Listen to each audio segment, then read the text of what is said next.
Je voudrais lire avec vous dans la parole de Dieu, dans le livre de la Genèse, au chapitre 18, verset 1er. Genèse, chapitre 18, verset 1er.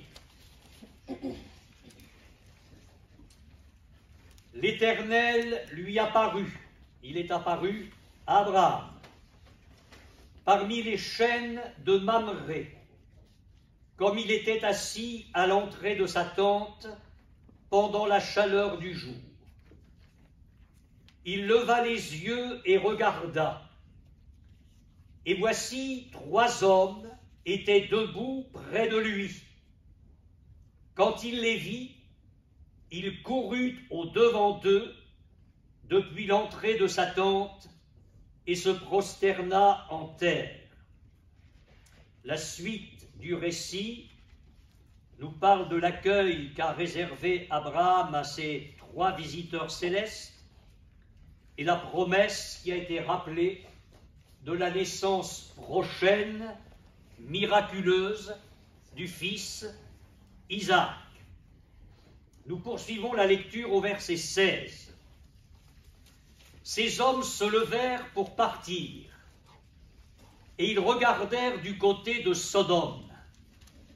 Abraham alla avec eux pour les accompagner. Alors l'Éternel dit, « Cacherai-je à Abraham ce que je vais faire ? Abraham deviendra certainement une nation grande et puissante, et en lui seront bénies toutes les nations de la terre. Car je l'ai choisi, afin qu'il ordonne à ses fils et à sa maison après lui de garder la voie de l'Éternel en pratiquant la droiture et la justice, et qu'ainsi l'Éternel accomplisse en faveur d'Abraham les promesses qu'il lui a faites. Et l'Éternel dit, le cri contre Sodome et Gomorrhe s'est accru, et leur péché est énorme. C'est pourquoi je vais descendre, et je verrai s'ils ont agi entièrement selon le bruit venu jusqu'à moi. Et si cela n'est pas, je le saurai. Les hommes s'éloignèrent et allèrent vers Sodome. Mais Abraham se tint encore en présence de l'Éternel. Abraham s'approcha et dit, « Feras-tu aussi périr le juste avec le méchant ?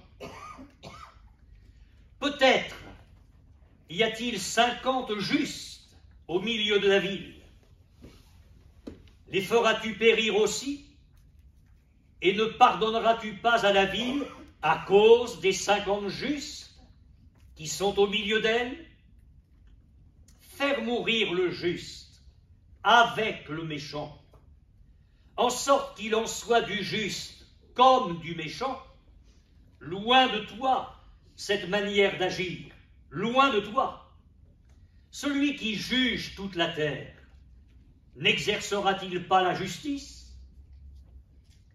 Et l'Éternel dit, si je trouve dans Sodome 50 justes au milieu de la ville, je pardonnerai à toute la ville, à cause d'eux. Abraham reprit et dit, voici, j'ai osé parler au Seigneur, moi qui ne suis que poudre et cendre. Peut-être des 50 justes en manquera-t-il 5. Pour 5, détruiras-tu toute la ville? Et l'Éternel dit, je ne la détruirai point si j'y trouve 45 justes. Abraham continua de lui parler et dit, peut-être s'y trouvera-t-il 40 justes. Et l'Éternel dit, je ne ferai rien à cause de ces 40. Abraham dit, que le Seigneur ne s'irrite point, et je parlerai. Peut-être s'y trouvera-t-il 30 justes. Et l'Éternel dit, je ne ferai rien si j'y trouve 30 justes. Abraham dit, voici, j'ai osé parler au Seigneur. Peut-être s'y trouvera-t-il 20 justes. Et l'Éternel dit, je ne la détruirai point à cause de ces 20. Abraham dit que le Seigneur ne s'irrite point, et je ne parlerai plus que cette fois. Peut-être s'y trouvera-t-il 10 justes. Et l'Éternel dit, je ne la détruirai point à cause de ces 10 justes. L'Éternel s'en alla lorsqu'il eut achevé de parler à Abraham, et Abraham retourna dans sa demeure. Et on va lire au chapitre 19, le verset 23. Chapitre 19, verset 23. Le soleil se levait sur la terre lorsque Lot entra dans Tsoar. Alors les versets qui se trouvent au milieu des deux lectures que nous faisons là montrent que les anges sont allés à Sodome, ils ont empoigné Lot, sa femme, ses filles, pour les obliger à sortir. Lot a négocié avec Dieu le fait de se réfugier à Tsoar. Il n'a pas voulu aller jusqu'à la montagne que Dieu lui avait désignée. Donc le soleil se levait sur la terre lorsque Lot entra dans Tsoar. Alors l'Éternel fit pleuvoir du ciel sur Sodome et sur Gomorrhe du soufre et du feu, de par l'Éternel. Il détruisit ces villes, toute la plaine et tous les habitants des villes et les plantes de la terre. La femme de Lot regarda en arrière, et elle devint une statue de sel. Abraham se leva de bon matin pour aller au lieu où il s'était tenu en présence de l'Éternel. Il porta ses regards du côté de Sodome et de Gomorrhe et sur tout le territoire de la plaine, et voici, il vit s'élever de la terre une fumée comme la fumée d'une fournaise. Lorsque Dieu détruisit les villes de la plaine, il se souvint d'Abraham. Alléluia. Il se souvint d'Abraham et il fit échapper Lot du milieu du désastre par lequel il bouleversa les villes où Lot avait établi sa demeure. J'espère être compris de chacun de vous ce matin. Nous sommes dans un temps très particulier dans le monde. Les informations s'accélèrent à un rythme effrayant. Je pense vraiment que même si nous ne sommes pas dans la grande phase apocalyptique de la fin, les anges sont déjà en activité pour frapper la terre. Comment ne pas voir que ce qui se passe sous nos yeux, les cataclysmes, les grands problèmes qui frappent l'humanité, sont déjà une partie de l'accomplissement des prophéties de la parole de Dieu. Et nous sommes encore là. Jésus n'est pas encore venu sur les nuées du ciel pour enlever l'Église à sa rencontre. La question, mes frères et sœurs, se pose donc, et je suis venu vous rencontrer ce matin avec un message important. Je ne dis pas que quand nous prêchons, c'est jamais important, mais vous me comprenez. Quelle sorte d'église devons-nous être maintenant? J'aimerais vous dire que l'église que le Seigneur attend dans le temps où nous sommes doit être une église prophétique. Et je vais m'expliquer là-dessus. Abraham a vécu dans cette rencontre avec le Seigneur une heure prophétique. Et je vais aller plus loin. Appartenez-vous ce matin à une église prophétique? Je vais aller plus loin encore. Avez-vous vraiment le sentiment dans votre intimité avec le Seigneur, d'être porté jour après jour, instant après instant, par un souffle prophétique. Qu'est-ce que j'entends ce matin par la nécessité d'être une église prophétique? Ce n'est pas une église qui va vivre dans le déséquilibre mystique où chacun va prétendre avoir des révélations de la part du Seigneur. Ce n'est pas de cela dont je parle. Dieu est un Dieu d'équilibre, de sagesse, et Dieu ne nous parle pas tous les 5 minutes. Mais ce que je veux dire, c'est qu'une église prophétique, c'est une église qui a la révélation des voies divines, et c'est une église qui connaît les desseins de Dieu. Si vous avez encore votre Bible ouverte, j'aimerais revenir avec vous quelques secondes seulement au chapitre 18. Vous savez qu'au verset 1er, les visiteurs célestes ont rencontré Abraham. Mais regardez bien ce qui est dit au verset 17, alors que juste la ligne avant, c'est Abraham alla avec eux pour les accompagner. Il est dit au verset 17, « Alors, l'Éternel dit. » Alors, d'autres versions disent « Et l'Éternel dit ». Et il semblerait que ce soit le mot dans le texte original. Peu importe, mais ce petit mot « alors » ou « et » montre qu'il y a un lien entre ce qui précède et ce qui va se passer. Abraham, je l'ai souligné dimanche dernier, est l'homme qui aime la présence de Dieu. C'est l'homme qui vit dans la communion de Dieu. C'est l'homme qui marche en présence de Dieu. Alors, Dieu se révèle. Comment voudriez-vous que Dieu se révèle à de prétendus chrétiens qui n'aiment pas la présence de Dieu plus que cela? Mais si le Seigneur voit dans mon cœur le désir de le rencontrer, de l'aimer, de connaître sa volonté, d'être bien près de lui, de dire un petit peu comme le psalmiste sur la terre, je ne prends plaisir qu'en toi. Alors si Dieu voit de tels croyants, et j'ose croire que nous en sommes, alors Dieu se révélera à nous. Dieu a fait d'Abraham le dépositaire de ses pensées et de ses plans à l'égard de Sodome. Vous allez comprendre ce que je vais dire maintenant.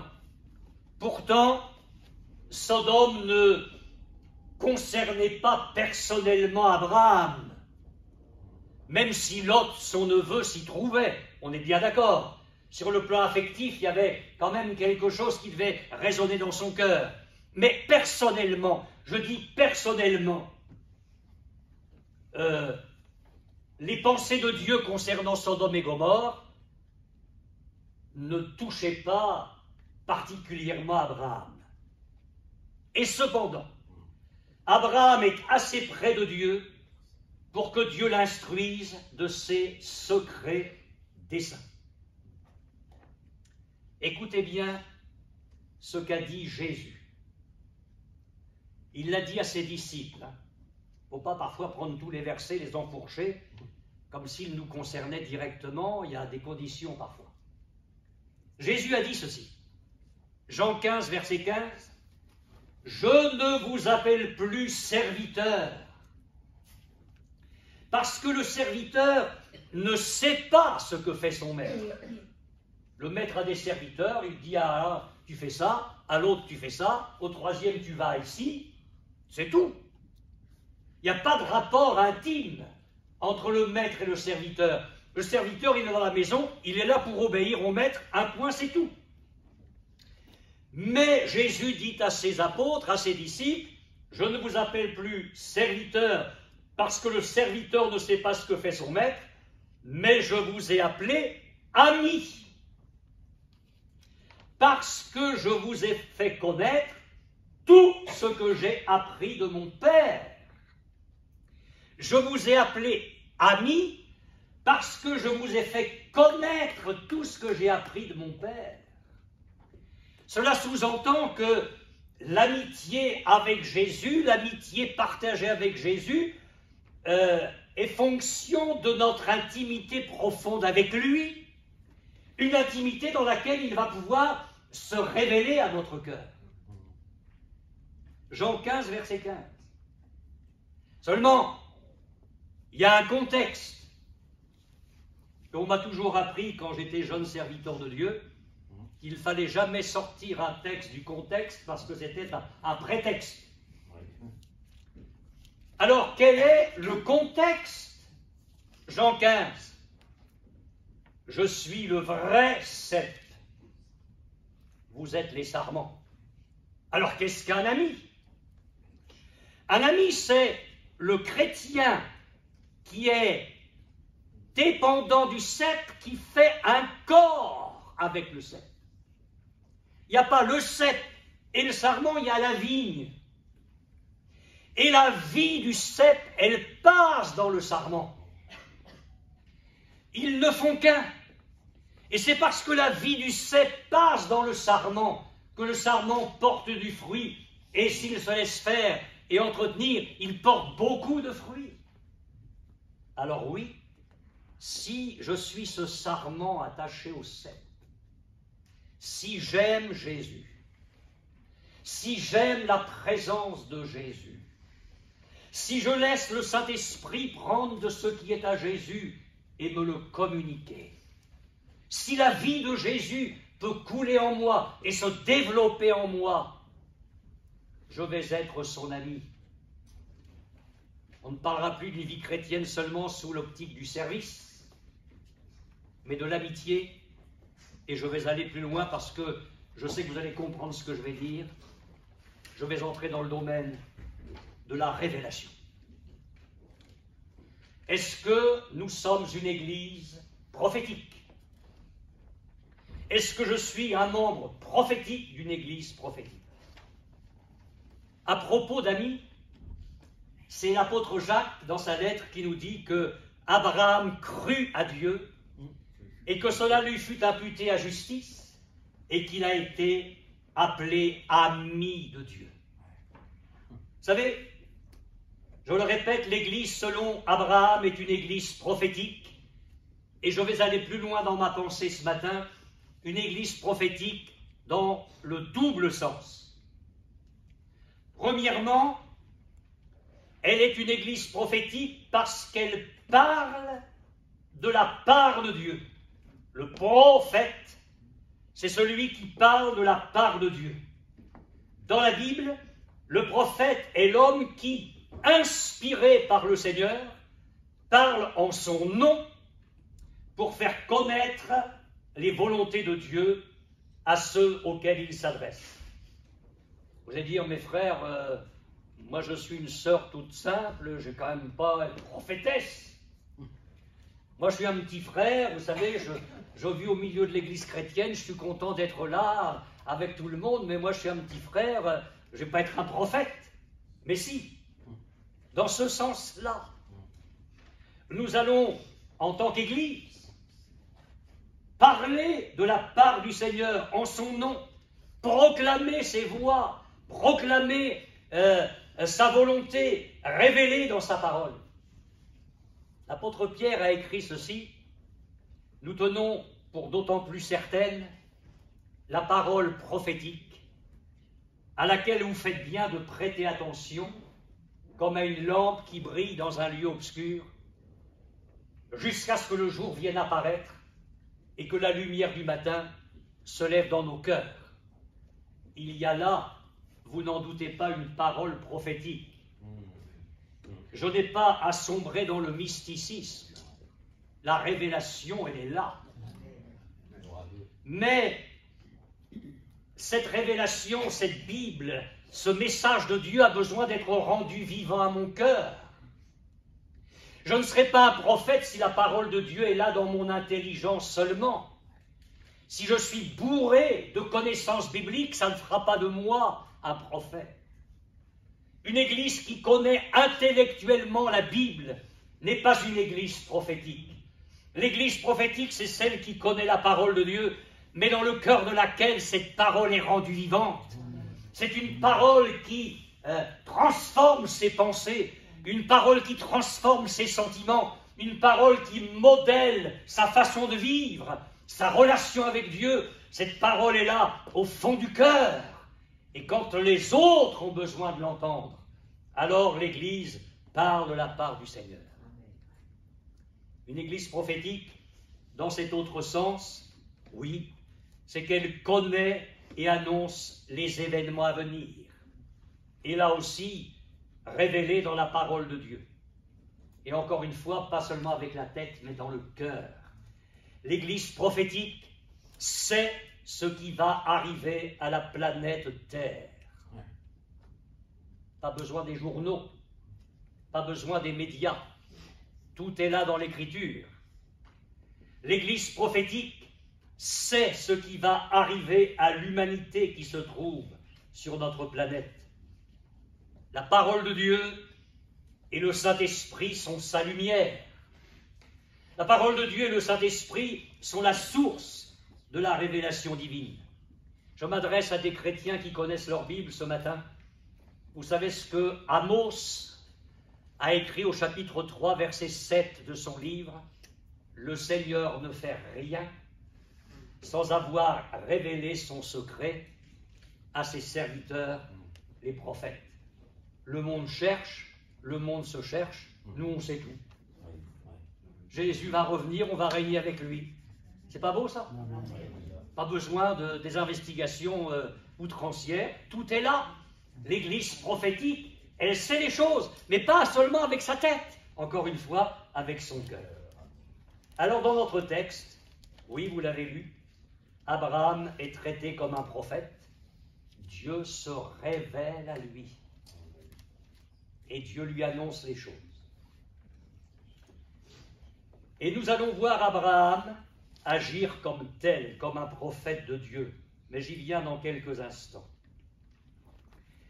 L'Église prophétique, puisque maintenant nous avons bien défini les choses, va vivre en conséquence de ces révélations.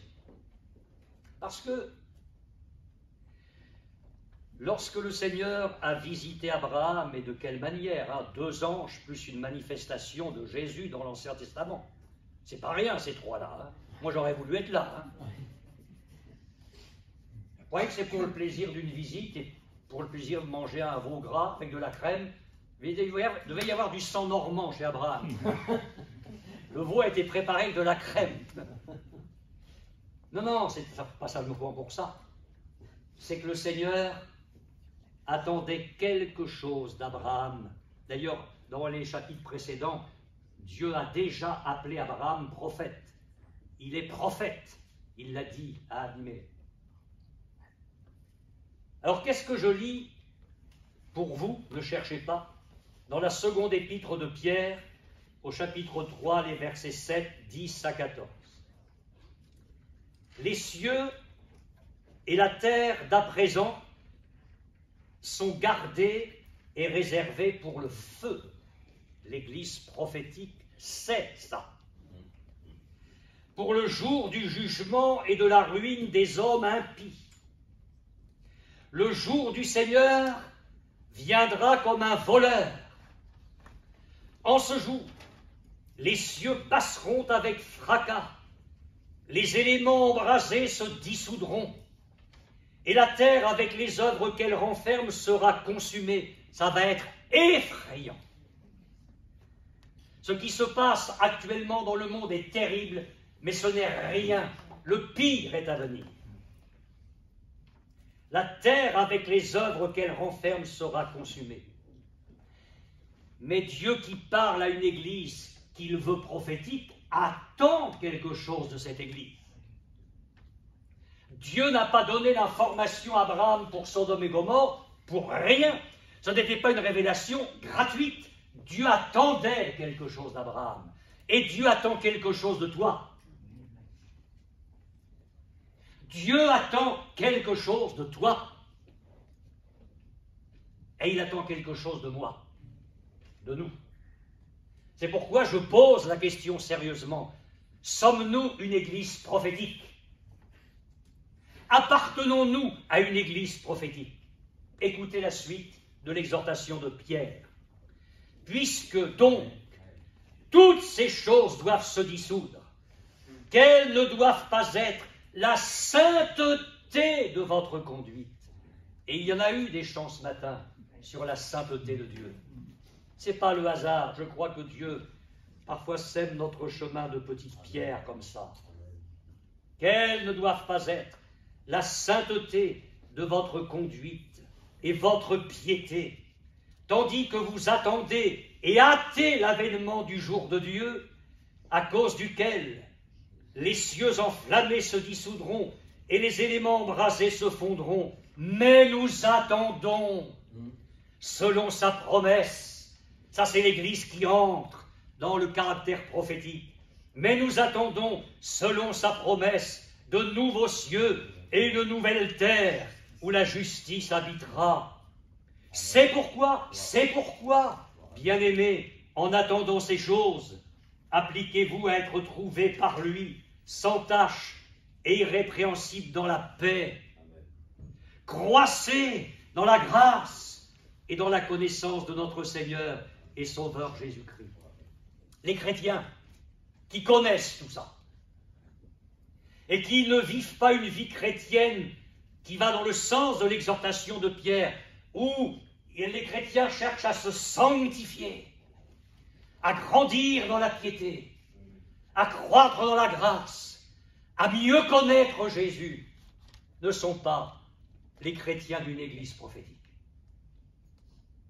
L'Épître aux Hébreux nous dit ceci au chapitre 12, versets 25 à 29. L'auteur nous parle du Seigneur comme de celui qui parle du haut des cieux, lui dont la voix alors ébranla la terre et qui maintenant a fait cette promesse: une fois encore j'ébranlerai non seulement la terre mais aussi le ciel. Ces mots, une fois encore, indiquent le changement des choses ébranlées comme étant faites pour un temps, afin que les choses inébranlables subsistent. C'est pourquoi Dieu attend quelque chose après sa révélation. C'est pourquoi, recevant d'un royaume inébranlable, montrons notre reconnaissance en rendant à Dieu un culte. Ce n'est pas la réunion du dimanche matin. Gardez cela une bonne fois pour toutes. Jamais vous ne trouverez dans la Bible le mot culte comme une réunion. Le culte, c'est toute notre vie livrée dans les mains du Seigneur.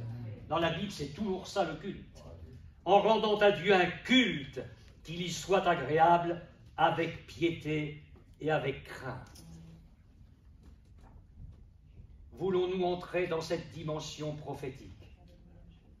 Seigneur, tu nous révèles ce qui va arriver. Dans un avenir immédiat, à court terme, à moyen terme, à long terme. Il faut que ma vie connaisse, Seigneur. Allez, je vais oser vous le dire, parce que je me le dis. Un nouveau départ. On en est un peu fatigué de notre tiédeur. Fatigué de nos petites réunions bien gentilles, dans lesquelles il ne se passe rien. Nos jeunes peuvent entendre la parole de Dieu pendant 1 an et ne pas bouger. Le cœur reste blindé. Nous prions pour les rétrogrades, nous prions pour les membres de nos familles. Où sont-ils ce matin? Même pas au milieu de nous. Et Dieu exauce les prières. Alors qu'est-ce qui se passe? Dieu a quelque chose à nous dire. Nous voulons être une église prophétique, celle que Dieu attend. Alors ce qu'il nous dit, il faut que ça percute nos cœurs. Et que nous sortions de là ce matin en disant: Seigneur, plus jamais comme ça. J'ai besoin d'une autre dimension. J'ai besoin d'être en ta présence.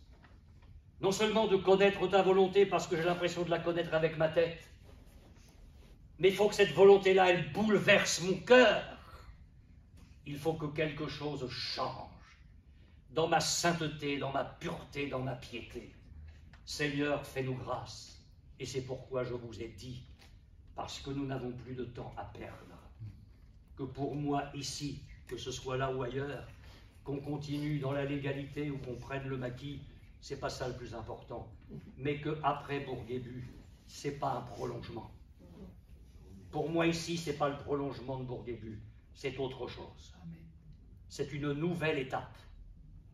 C'est un nouveau départ avec le Seigneur, où nous allons dire, Seigneur, les choses ont fait que, maintenant nous allons serrer nos rangs, nous serrer les uns aux autres dans une communion fraternelle intense et vivre ensemble dans la direction de ta volonté.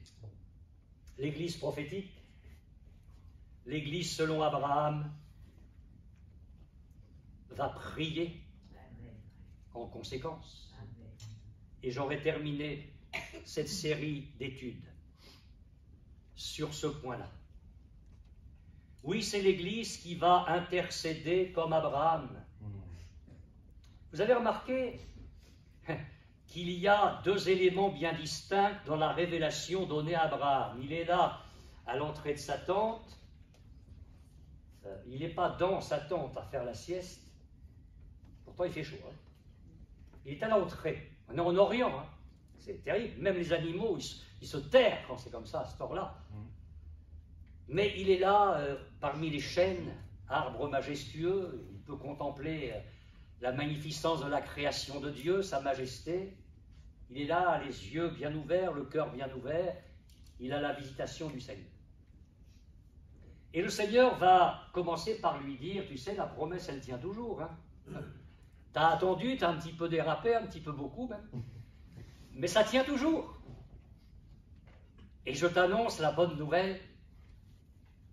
Dans un an, ta jeune épouse de 90 ans va pouponner.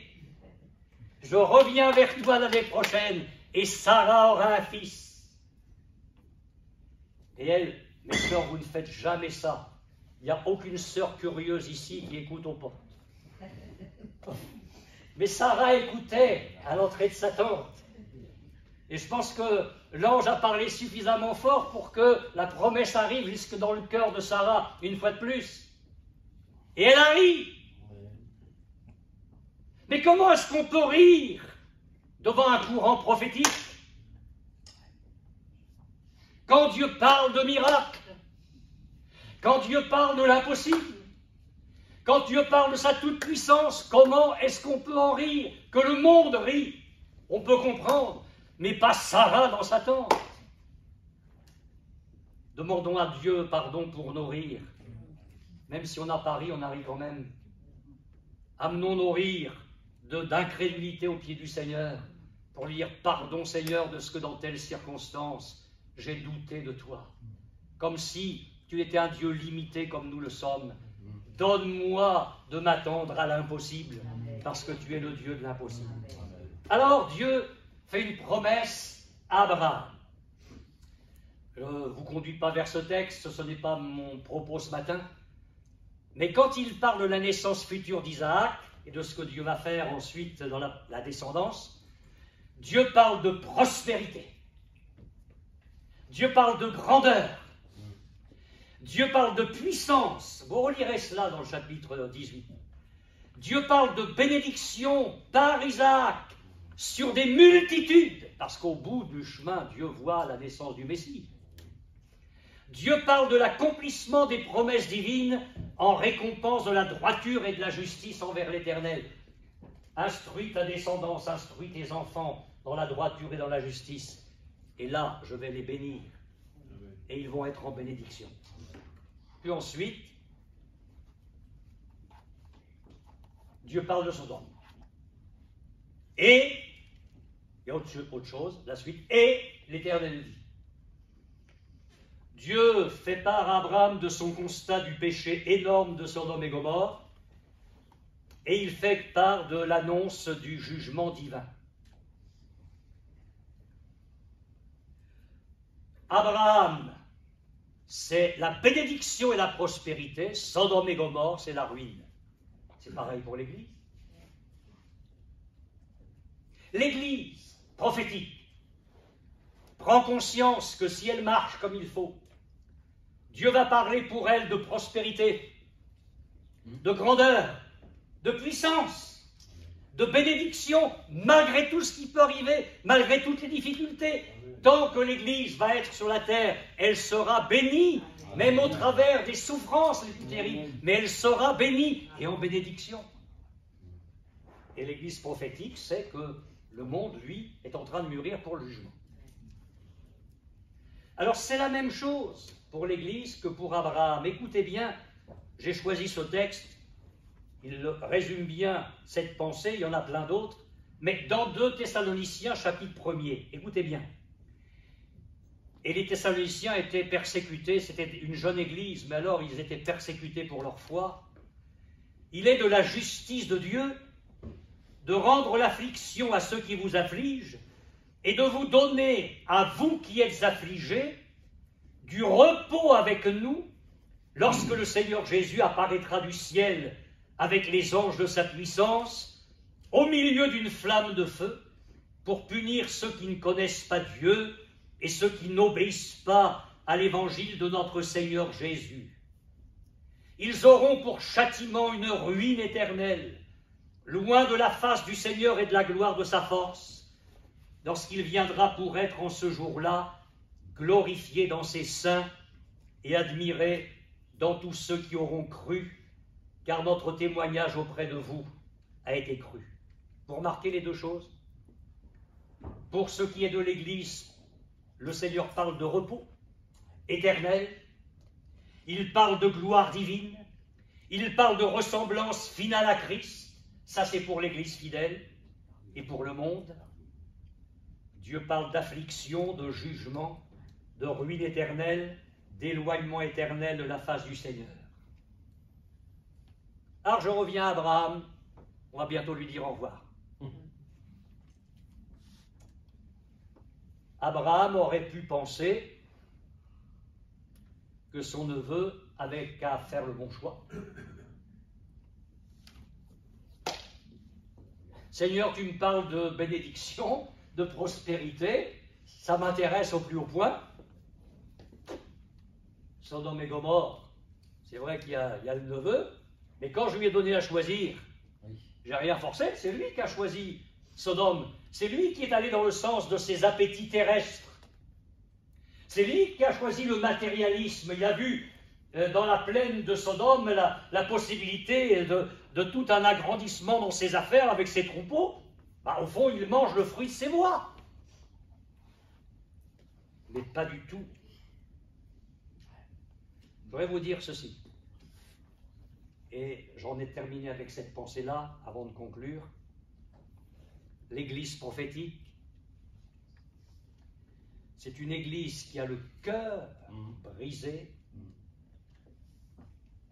quand elle sait par révélation ce qui attend le monde perdu. Ce n'est pas une Église qui vit dans l'indifférence, qui vit dans la dureté de cœur, qui vit dans l'égoïsme. Oh, Seigneur, si mon patron, il va dans l'enfer, il m'en a fait assez voir, hein. Il n'a que ce qu'il mérite, celui-là. Voulez-vous entendre la parole de Dieu? Mais Abraham se tint encore en présence de l'Éternel. Tu parles de jugement pour Sodome et Gomorrhe. Je pourrais m'en aller. Moi, je suis sauvé. D'ailleurs, Dieu n'est pas parti. Je ne vois pas pourquoi Abraham serait parti. C'est Dieu qui va choisir quand l'entretien est fini. Alors Abraham se tient encore en présence de l'Éternel et Abraham va intercéder pour les siens qui sont en mauvaise posture.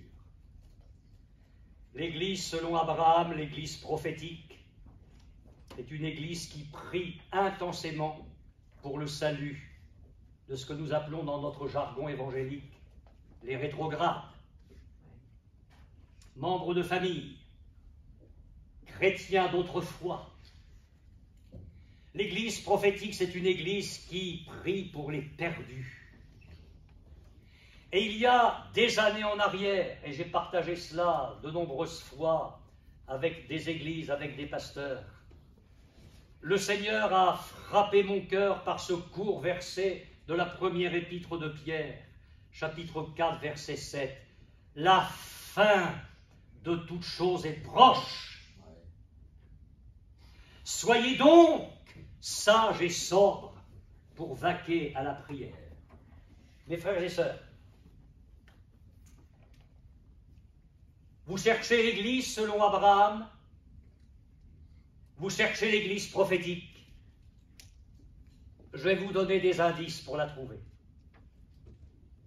Cherchez-la à genoux. C'est là qu'elle est, l'Église prophétique.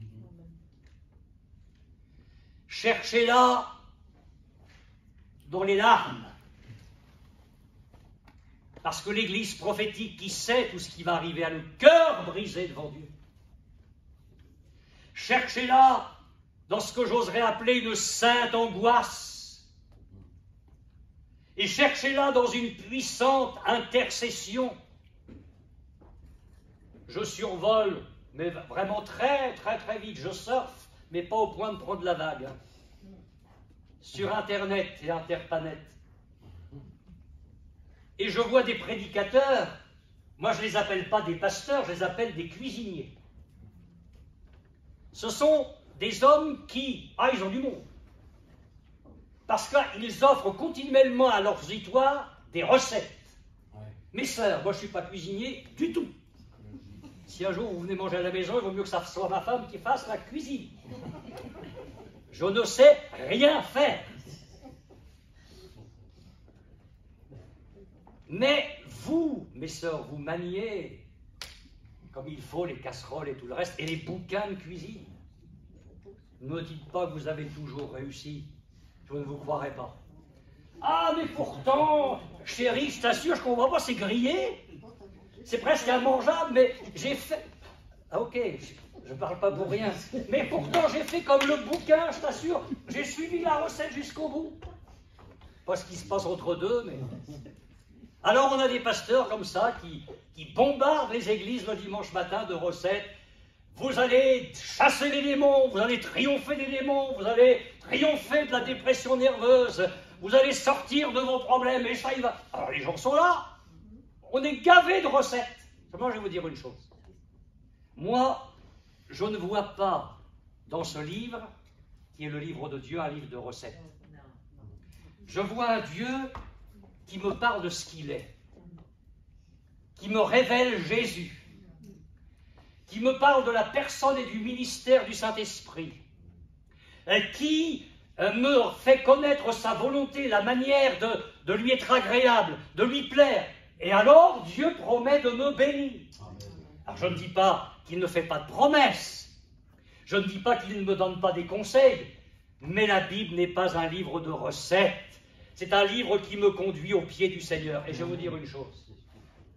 Les chrétiens qui sont bombardés comme ça sans arrêt le dimanche de recettes, ça marchera ou ça ne marchera pas. Ça ne marchera pas s'ils ne sont pas ce que le Seigneur attend d'eux. Et il y aura, tôt ou tard, un retour de manivelle. C'est parce que les pasteurs ont dit « Essayez, ça marche !»